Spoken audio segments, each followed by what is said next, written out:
घरातून बुटीक चालवणं खरंच सोपं असतं का? नमस्कार मैत्रिणींनो, मी सोनाली आजच्या एका नवीन व्हिडिओमध्ये तुम्हा सर्वांचं खूप खूप मनापासून स्वागत करते. सर्वप्रथम तुम्हा सर्वांना श्री स्वामी समर्थ.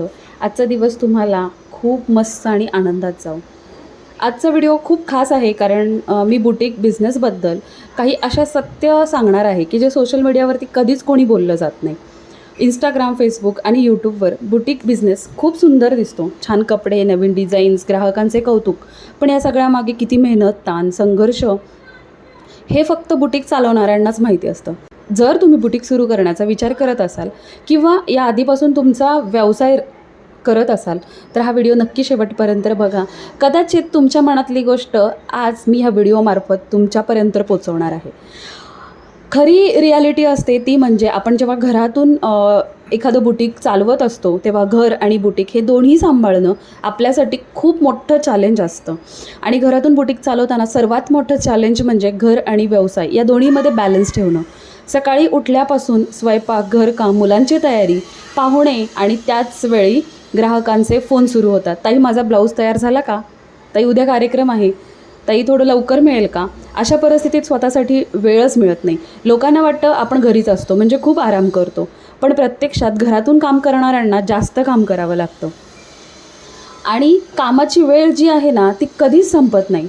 नोकरीमध्ये तरी एक ठराविक कामाची वेळ असते, पण बुटीकमध्ये सकाळी सुरू झालेलं काम कधी रात्री 12 आणि 1 वाजता संपून जाईल किंवा कधी संपणारच नाही, तुम्ही याचा विचारसुद्धा नाही करू शकत. सणासुदीच्या काळात तर झोपेशी सुद्धा तडजोड करावी लागते. गणपती, दिवाळी, लग्नसराई आणि ग्राहकांसाठी हे खरे सण असतात, पण टेलरिंग व्यवसायासाठी हा तर खरा पीक पिरियड असतो. पीक पिरियड म्हणजे काय तर आपल्या सगळ्यांच्या भाषेत आपला सीझन. आणि जास्तीत जास्त ऑर्डर्स कमी वेळात आपल्याला पूर्ण कराव्या लागतात आणि तेव्हा सुरू होते खरी तारेवरची कसरत. प्रत्येक ग्राहक हा एकसारखा नसतो. प्रत्येक ग्राहक हा वेगळा असतो. प्रत्येक ग्राहकाची आवडसुद्धा वेगळी असते. एखाद्याला लूज फिटिंग हवं असतं, एखाद्याला परफेक्ट बॉडी फिटिंग हवं असतं. कोणी पिंटरेस्टवरचा, इंस्टाग्रामवरचा फोटो घेऊन आपल्याकडे येतं, तर कोणी बॉलिवूडमधलं डिझाईन एखादं लेटेस्ट मागतं. आणि शेवटी अपेक्षा असते की ब्लाऊज अगदी तसाच दिसला पाहिजे. पण ग्राहकाला समाधानी ठेवणं हे फक्त शिवणकाम नाही तर एक प्रकारची कला आहे आणि ती आपल्याला जमते म्हणून तर आपण टेलर आणि डिझायनर म्हणून घेतो स्वतःला. एक छोटीशी चूकसुद्धा आपल्याला किती महागात पडू शकते हे आपल्यालाच माहिती असतं. ब्लाऊज शिवताना 1 इंचाची जरी चूक झाली आणि किंवा कापड चुकीचं कापलं गेलं तर ते पूर्ण कापड खराब होतं आणि त्याची जबाबदारी कोणाची तर ती आपलीच. कारण ग्राहकाने महागडं सिल्क किंवा डिझायनर फॅब्रिक असं जेव्हा फॅब्रिक असतं तेव्हा खूप ताण वाढतो आपल्यावरती आणि आपल्याला वाटतं की अरे आपल्याकडनंच काहीतरी चुकी झाली. म्हणून प्रत्येक कटिंग करताना खूप डोकं शांत ठेवावं लागतं आणि आपण केलेली सगळी मेहनत आपल्याला त्यामध्ये उतरवावी लागते. आणि मेहनतीची किंमत ही सर्वांना नाही समजत. लोक विचारतात फक्त ब्लाऊज शिवता आणि मग एवढे पैसे का बरं? पण त्यांना हे नाही दिसत त्याच्यामागे मापं घेणं, कटिंग करणं, मार्किंग करणं, शिवण करणं, फिनिशिंग देणं, फिटिंग करणं, ट्रायल घेणं, ट्रायलनंतर काही प्रॉब्लेम आला तर त्याचं अल्टरेशन, यामध्ये किती वेळ लागतो. आणि बरं, हा वेळ देण्यासाठी याच्याकडे आपल्याला अनुभवसुद्धा लागतो. एक परफेक्ट ब्लाऊज तयार करण्यासाठी अनेक वर्षाची मेहनत आणि कौशल्य त्यामध्ये आपण इन्व्हेस्ट केलेलं असतं. आणि ह्या कामामध्ये खूप जणं खूप कमी गोष्ट समजून घेतात की आपण करत असलेलं मेहनत आणि त्यामागचं गणित. म्हणजे प्रत्येक गोष्टीसाठी नियोजन हे लागतं. एखादं ब्लाऊज आपल्याकडे शिवायला आलं तर आपण साधारणतः 400 ते 500 रुपये साध्या ब्लाऊजची शिलाई घेतो. यामागे क्लायंट आपल्याला म्हणतं की अरे बापरे, साधा तर ब्लाऊज आहे आणि यामागे तुम्ही एवढी शिलाई घेता. पण त्यामागची मेहनत कोणालाच दिसत नाही. एखादं साधं ब्लाऊज असतं पण त्यामागे फिनिशिंग देण्यासाठी दिला जाणारा वेळ, ब्लाऊजला परफेक्ट फिनिशिंग येण्यासाठी घेतल्या जाणाऱ्या आपल्या महागड्या इलेक्ट्रॉनिक मशीन, कामाचा स्पीड असावा त्यासाठी इलेक्ट्रॉनिक मशीन आपल्याला लागतात. त्यानंतर ब्लाऊजला हुक्स लावणं फिनिशिंगने, हातशिलाई करणं. बरं तेही राहिलं तर त्यामागे एखाद्या ब्लाऊजला छान फिनिशिंग देण्यासाठी आपण कॅनव्हासचा वापर करतो. बुटीक स्टाईल त्यांना परफेक्शन हवं असतं, फिटिंग हवं असतं, फिनिशिंग हवं असतं. तर त्यामागे भरपूर अशा गोष्टी असतात, वस्तू असतात की ज्या आपल्याला मार्केटमधून विकत आणाव्या लागतात. त्या आपल्याला फ्रीमध्ये तर येत नाहीत.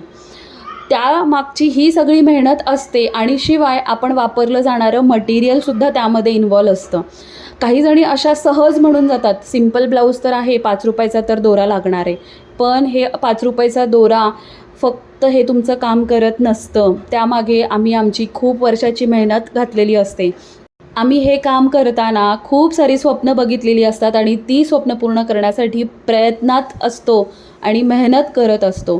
एखादं पॅडेड ब्लाऊज आलं किंवा कप्सवालं ब्लाऊज आलं असतं तर कस्टमर किंवा क्लायंट आपलं सहज म्हणून जातं, काय हो 30 आणि 40 रुपयाला तो कप्स मिळतो आणि तुम्ही एवढी मोठी शिलाई घेता.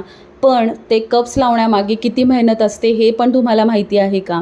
कप्स लावण्यासाठी कप्स मार्केटमधून विकत आणायचे. त्यानंतर अस्तर जे आहे, रेग्युलर ब्लाऊजला जर 1 मीटर अस्तर हवं असतं तर कप्सच्या ब्लाऊजला 1.5 मीटर अस्तर लागतं. डबल फिनिशिंग द्यावी लागते, डबल अस्तर लावावं लागतं.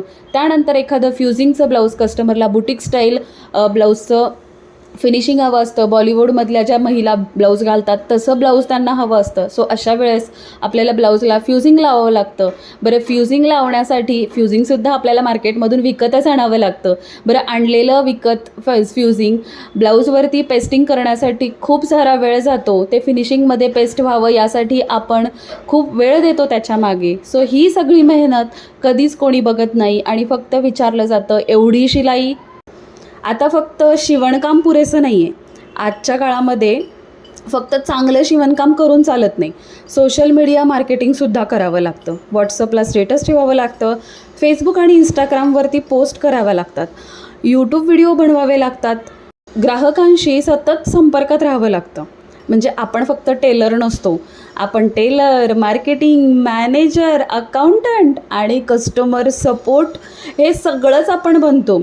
जे नोकरी करतात ना त्यांच्यासाठी एक ठराविक क्रायटेरिया ठरवला जातो की तुम्ही फक्त मॅनेजर आहात, तुम्हाला तेवढंच काम करायचं आहे. तुम्ही फक्त अकाउंटंट आहात, तुम्हाला तेवढंच काम करायचं आहे. पण जेव्हा आपण घरातून एखादं बुटीक चालवत असतो तेव्हा आपल्याला ह्या सगळ्या जबाबदाऱ्या पार पाडाव्या लागतात. आणि त्या खरंच इतक्या सोप्या वाटतात का? तर नाही. मी म्हणेल ते या जबाबदाऱ्या अजिबात सोप्या नाही आहेत. तरीसुद्धा आपण ह्या व्यवसायामध्ये खूप समाधानी असतो. त्याचं कारण असतं की आपल्याला आपली स्वप्न पूर्ण करायची असतात आणि हा व्यवसाय आपण आनंदामध्ये करत असतो. इतक्या सगळ्या अडचणी असूनसुद्धा हा व्यवसाय आपल्याला आवडतो. जेव्हा एखादा ग्राहक नवीन ब्लाऊज घालून आनंदाने म्हणतं ना, ताई खूप छान झाला ब्लाऊज, तेव्हा सगळी मेहनत आपण विसरून जातो. जेव्हा आपण आपल्या हाताने बनवलेली वस्तू कोणाच्या तरी आनंदाचं कारण बनते आणि ते समाधान खरंच शब्दात सांगता येत नाही बरं का. मैत्रिणींनो, घरातून बुटीक चालवणं खरंच सोपं नाही आहे. यामध्ये संघर्ष, ताण, जबाबदारी, त्याचबरोबर स्वावलंबन, आत्मविश्वास आणि स्वतःची ओळख निर्माण करण्याची धडपड आणि त्यातून मिळणारी आपल्याला संधी. जर तुम्ही बुटीक किंवा टेलरिंग बिझनेस करत असाल तर तुमचा अनुभव नक्की मला कमेंट करून सांगा. आणि आजचा व्हिडिओ कसा वाटला हे सुद्धा मला कमेंट करून सांगा. आणि आवडला असेल तर तुमच्या एखाद्या टेलर मैत्रिणींना नक्की शेअर करा. आणि हो, आपल्या चॅनलला सबस्क्राईब करायला विसरू नका, कारण आपल्या चॅनलवरती मी 0 ते माझं घरातून सुरू असलेलं बुटीक हा प्रवास मी शेअर करत आहे. त्याचे आत्तापर्यंतचे 4 एपिसोड आपले झालेले आहेत. पुढचे एपिसोड बघण्यासाठी नक्की आपल्या चॅनलला सबस्क्राईब करा. आणि मी सोनाली जोंधे क्रिएशनमधून तुम्हाला वेगवेगळ्या प्रकारचे ब्लाऊज कटिंग स्टिचिंगचे व्हिडिओ शेअर करत असते. सो तो चॅनलसुद्धा तुम्ही नक्की एकदा जाऊन पहा. त्या चॅनलवरचे व्हिडिओ आवडले तर त्या चॅनललासुद्धा सबस्क्राईब करा. चला मग पुन्हा भेटूया नवीन अशा छानशा टॉपिकसोबत. घरातून बुटीक चालवणं खरंच सोपं नसतं. संघर्ष खूप मोठा असतो, पण त्याचा आनंद आणि समाधान हे तितकंच मोठंसुद्धा असतं. चला बाय, भेटूया पुढच्या छानशा व्हिडिओसोबत.